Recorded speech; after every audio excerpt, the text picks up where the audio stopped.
والا کا خو دوی مو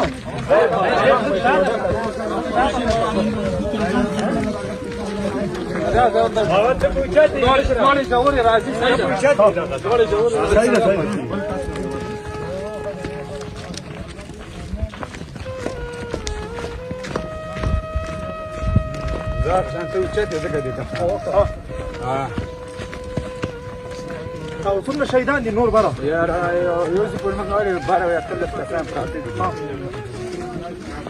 بيزك زيار وانا دير بي وسالي دير بي چراو ما خلك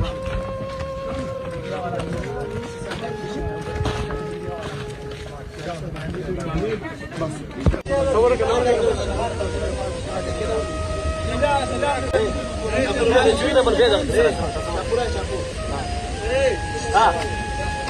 شاپورا وړي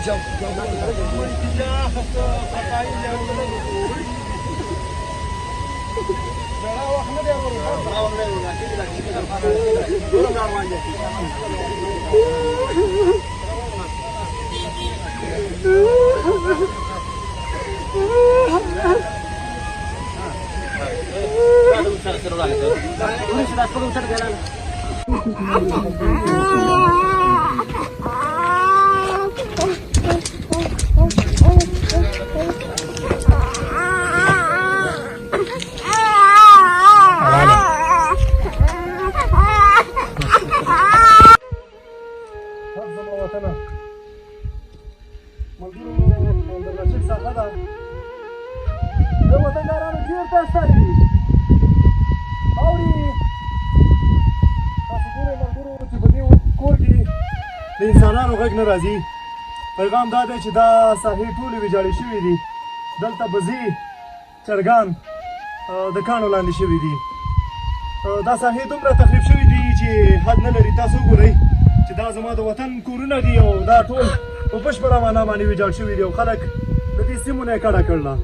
خو تر اوسه پورې نړیوال موسسات رانغله. یوازې یا الله رحم، یا الله خیر، یا الله خیر، یا الله خیر. ټکانونه زیات دي ملګرو. یوازې چرګان دلته ګرځي او مالونه ګرځي. خو تر اوسه پورې دغه د سپو غپا اورېدل کېږي. تر اوسه پورې یوازې موسساتو والا چې راشي عکسونو دپاره راځي. خو نور زما د ولس غږ څوک نه اوري. د دغه کورونو والا کډې کړ دي او تل دي.